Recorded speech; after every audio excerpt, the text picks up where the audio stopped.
CAT podcast, Consumer Ammunition Tactics podcast. We got a special episode today. I got my homie, Darrell Gray. I'm gonna read his bio and we're gonna get straight into it.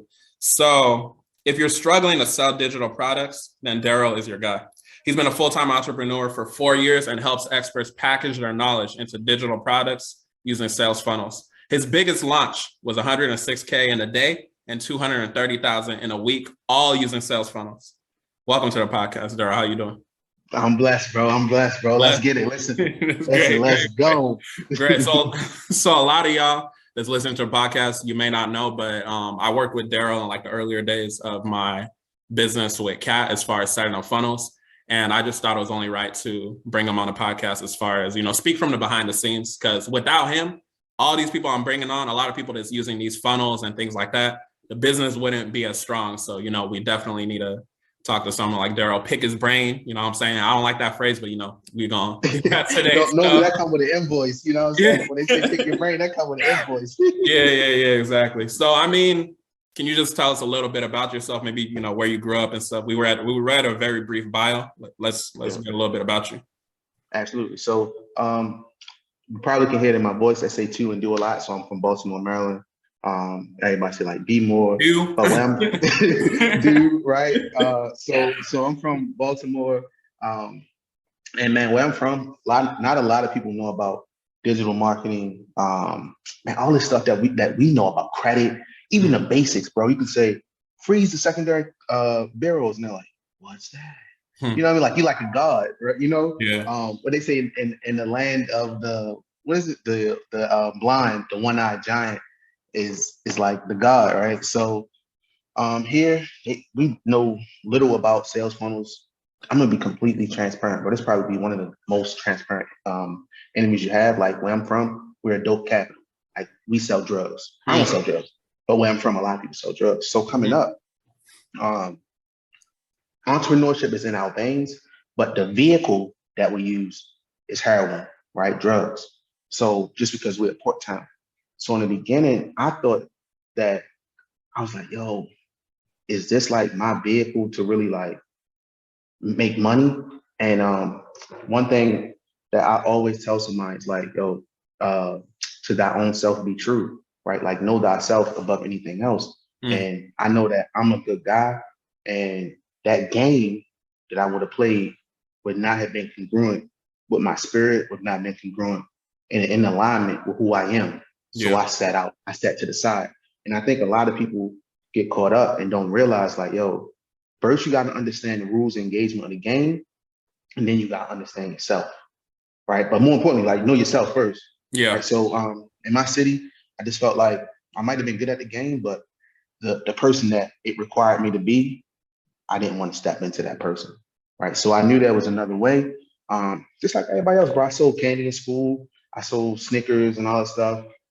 I actually had like 2 or 3 people working for me in high school, and then just different hustles because my mom and my dad, like they broke apart, and I had my stepdad, and then he kind of went down to like money wasn't coming in. So my mom was really like the breadwinner.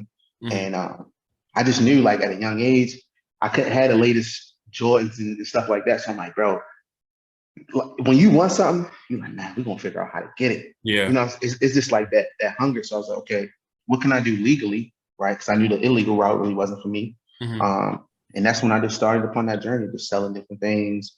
And I knew like the more things that I could sell, the more value I could provide, the more income I can generate. And it's the same in any space. Once you understand the principles, in every game there's crossover, and there's in sports there's a crossover between sports and entrepreneurship. They're both games, right?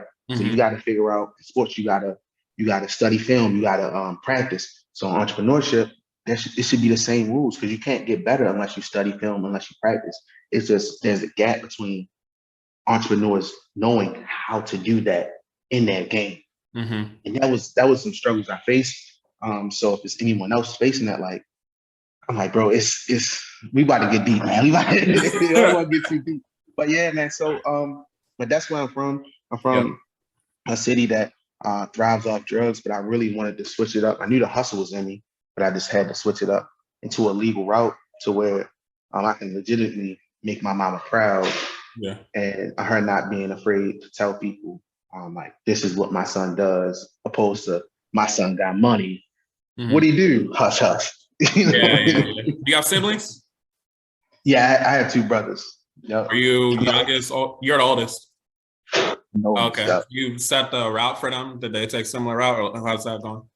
Bro, I wish I could say they took a similar route. So one of my brothers, he's of course the youngest, is kind of like, he ain't gonna listen to this podcast. So but he's still living with my mom, and he just trying to figure it out, right? Yeah. But um one of the things I really don't think people, like family, they say like fish discover water last. And what I mean by that in that quote means like you don't realize like your environment or like the good things you have until it's gone. Mm. Right. So I'm pretty sure if you have like a younger cousin, or like if you have a little brother, like sometimes they don't realize the value that God has placed into you until you're removed from their life, Yeah. whether it's by choice or, you know what I mean, like, yo, I'm just not even existing on this plane, right? Hmm. So, and I think that's the same for them. And a lot of people, they just don't realize it, bro. It's like, I'm telling you, like I talk to a lot of high level entrepreneurs that's doing it's M's, right? And then Yeah. they're to their siblings, it's just like, oh, that's my brother, Hmm. right? Hmm. But to their mentees, it's like, bro, that's my mentor. He's getting it. Yeah. You know what I'm saying? So you're like, yo, how can the person that says, oh, that's my brother, why aren't you following their footsteps? Right? Why aren't you taking what they're doing in the game that they're giving, taking it and running with it? And it's because fish discover water last. You don't realize that the person that you consider just your brother is really a blessing. Like if Hmm. you really take what they say, because they will like they'll bend over backwards. If you are, you know what I mean? Like I deal with stand-up people, like I do whatever for my brothers, but it's just it's only so long you're gonna throw your pearls at swine before you just like, man, this ain't working, right? Yeah. Um, but yeah, so I am the oldest, you know. I like to say I'm my brother's keeper. So at any time, like when they need me, I'm there. But whenever they come to that come to me Jesus moment to where they're like, bro, I want to lock in, I want to start taking things to the next level, I'm here. But Hmm. you can't force a person to change. You can only work, Exactly. with the change that they Yeah. are. So, I but think yeah, I that's where I think part of it. stand. Oh, go ahead. No, no, I'm rapping. We Oh, talking. okay, okay. I was saying I think part of it too is just that level of access versus if it Hmm. was someone like you, but they're not related to them, they're gonna be more willing to listen. You feel me? So Yeah, I think yeah. part of it is that too. But yeah. So I mean, what got you into funnels and things like that? Do you do credit, fixed credit as well? Like what's going on? Now I know about credit just because of the mutual group that we in. Yeah. But man, so when I really stumbled upon sales funnels in the beginning of the game. I used to work. I went to college at Dell State, right? Got the HBC experience, Hmm. and I like to say like I'm a really good genuine dude, right? Like Yeah.